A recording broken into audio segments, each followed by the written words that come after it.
na ñëpp la laa wone d'accord commissaire pour terminer li xew Mali est-ce que Sénégal daf ci war a am njàqare yow bokk nga ci ñi fi njëkk a wax waxi réseau dormant tey ñu ngi wax ne terroristes yi ñu ngi suñu biir mooy confirmer li nga doon wax ñu ngi aussi autour du Sénégal ndax bu ñu yeggee Bamako mooy daanaka yegg si na. xam nga bokk na ci li ma gën a ragal ci nguur gi dañu dese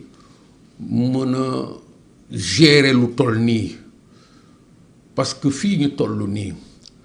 waroon na nu mën a nekk ci situation ou gestion de crise bu élevée bi nga xam ni tant que tension bi baissewul au niveau du Mali ñun war nañu mën a pousser Sénégalais yi question bii ngay wax nii ba jaaykatu marché bi imprégné wu ci lii xew nii parce que loolu mooy lawtan boobu ñun moo ñuy aar ba ki nga xam ni dafay yor gopp nekk fële Sénégal oriental wala Casamance wala Kolda nekk ci tool yi di def nii xalaat ni moom ci li nga xam ni day aar Sénégal moom war na ci bokk ci ñi nga xam ni ñooy gérer loolu mais fii dafa mel ni ñu ngi koy gérer de manière générale askan wi continuer leen nekk ci n'importe quoi. lii sunu affaire la y a pas le feu, y a rien de grave. non c'est pas y a pas le feu mais dormez. Il n'y a rien de grave. Alors que, comme je l'ai dit, affaire u Saint-Louis bu mujj bii rek l'arrestation des wahhabites laay consort su fi dara nekkul woon waroon nañu may ñu dem ci beneen dimension wu communication encore par rapport à ce phénomène laay consort parce que yow yaa ko wax fii tout à l'heure man dama bokk ci ñi nga xam ni j'ai refusé ba ci kanamu benn patron de presse bu fi nekkatul maa ngi fàttaliku depuis très longtemps que ñu banaliser cette histoire de terrorisme Imam Ndao j'ai refusé que ñu def ko victime parce que loolu du sama responsabilité mooy wax dëgg bu amul parloo ci question yi nga xam ne dafa toucher sama liggéey munuma gëm nit parce que jàngkatu alxuraan la def na nii def na naa ñu tudd ko ci affaire terrorisme ñëpp ñi nga xam ni ay oustaz la du ay imam ay affaire faral ko ba ñuy tenter di ko défendre quelque part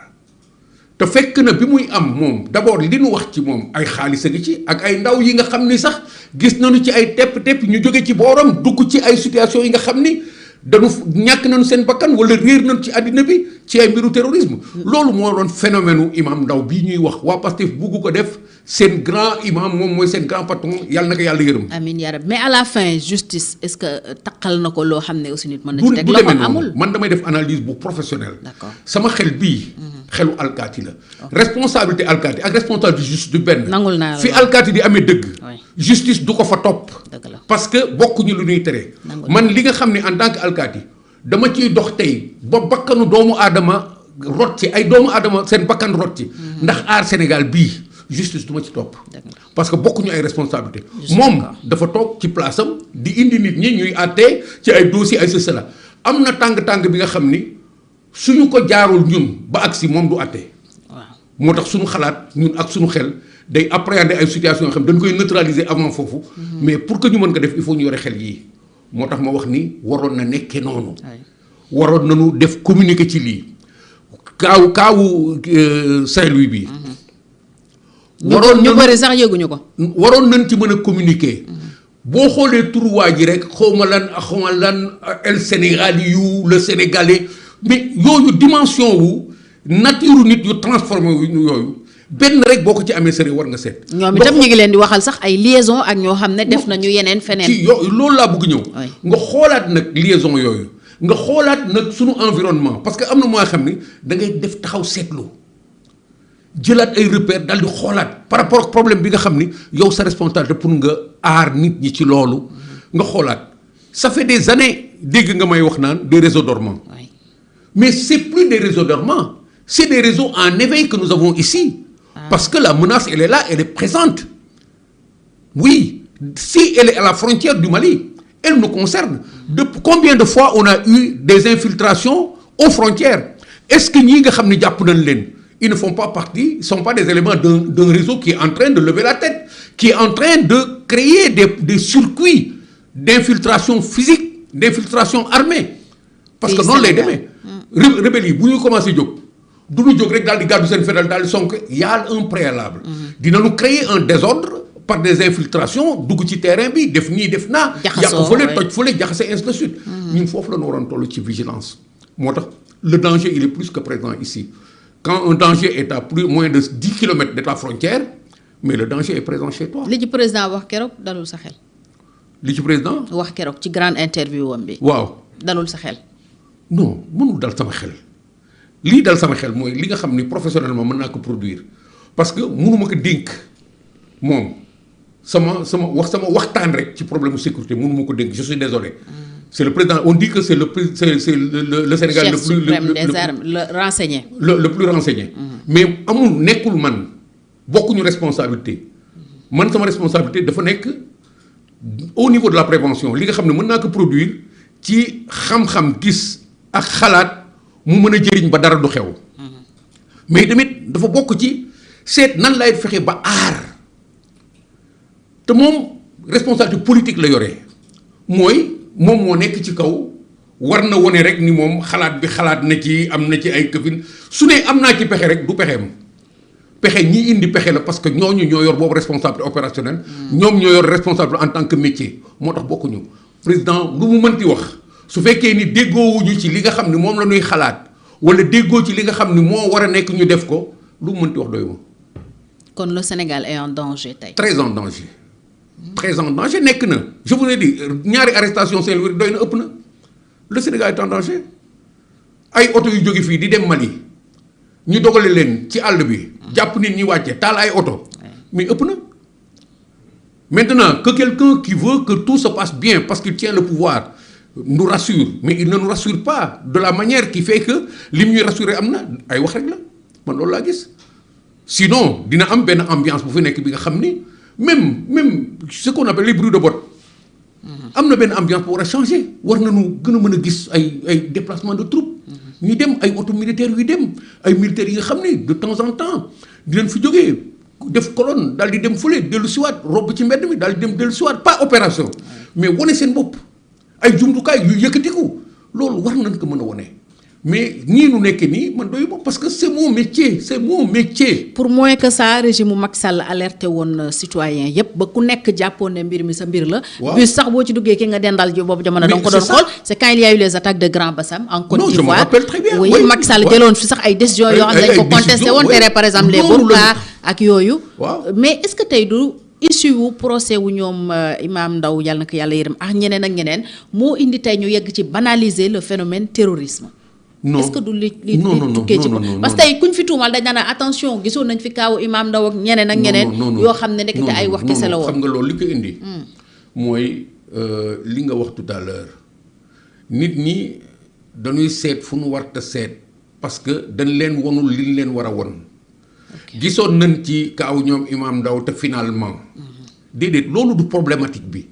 problème mooy est-ce que tey fii nu toll ak sunu environnement bi ni mu demee le Sahel d'une manière générale li xew Mali ak li ñuy gis muy xew feneen. Niger Burkina ak feneen Burkina ak feneen. est-ce que loolu la ñu war a yëkkati teg ko fi nga xam ni ñu koy séddoo ak askan wi dina may askan wi mu taxaw fi mu war a taxaw pour commencer moom aar boppam parce que askan wi mooy commencer aar boppam chaque individu étant une vigilance à part. loolu état d'esprit moom la war a créer suñ ko nekk banaliser ci ay. oui gisoon nañ fi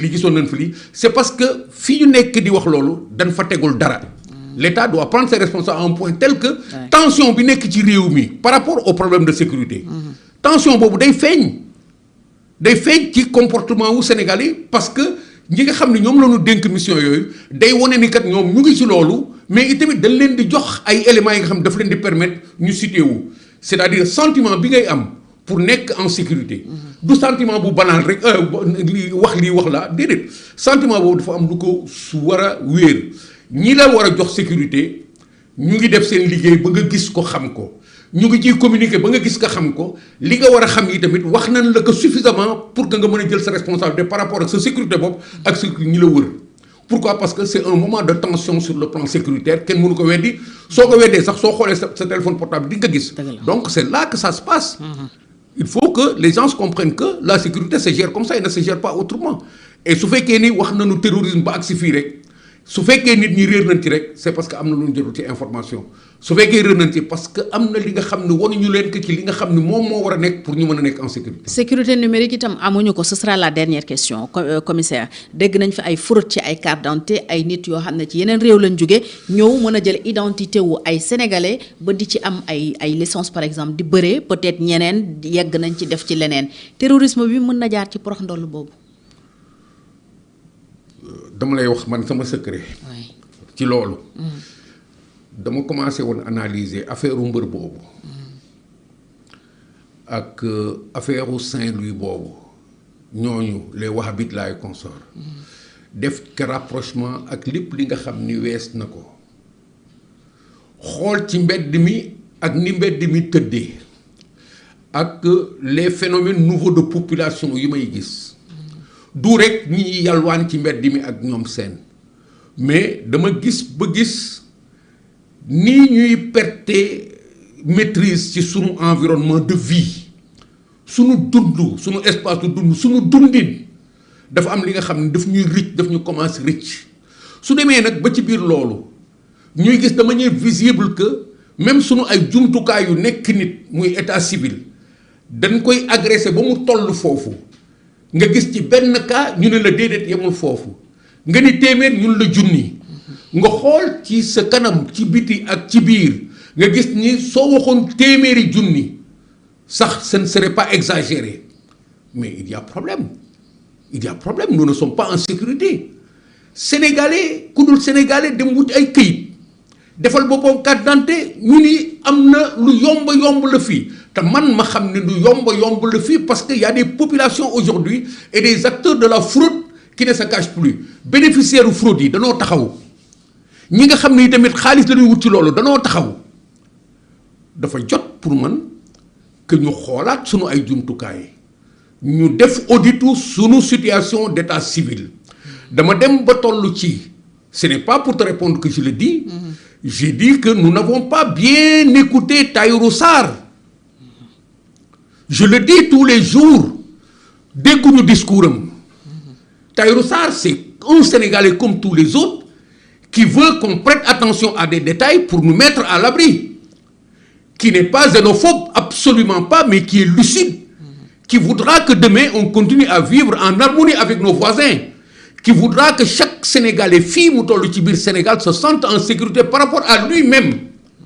Mais yow su fekkee yow sa bopp tu n'es plus en sécurité par rapport à toi-même à cause de confusion à cause de mélange hétéroclite yi nga xam day nekk sa kanam dafa bëgg sunu économie nekk en sécurité parce que su fekkee ni dañu nekk dans un univers où l'économie n'est pas encadrée comme il le faut secteur par secteur. Détenu par d'autres.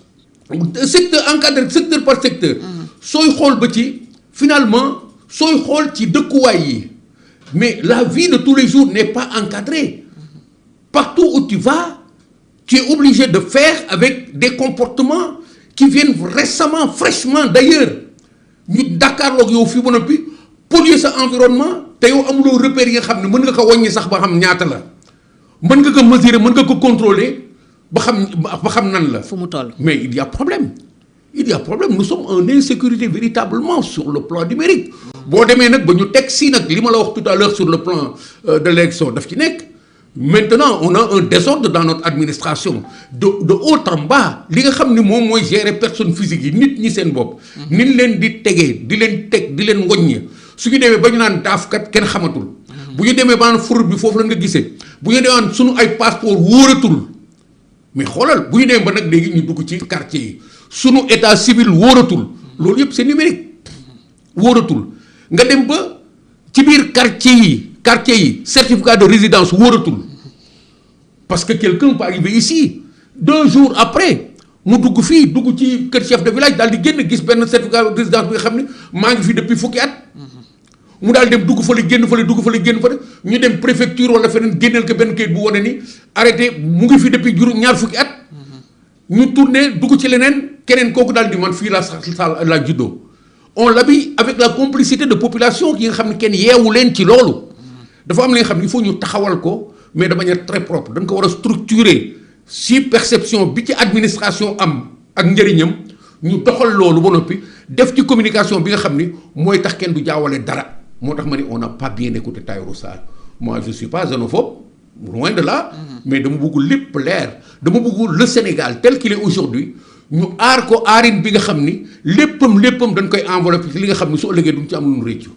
c'est le mot de la fin maa ngi lay gërëm bu baax commissaire. merci beaucoup waxtaan bi amoon mbégte mu rëy dalal la. merci beaucoup ñoo ko bokk. si c'était à refaire je reviendrai demain. jërëjëf commissaire jërëjëf di la gërëm bu baax ci sa disponibilité mi ngi bokk ci APR secrétaire national la ñu dénk ko wàllu sécurité ak sûreté nationale commissaire de police la woon nag avant tout et nangul nañ la loolu sooy wax xelu alkaati bi ngay waxee et bokk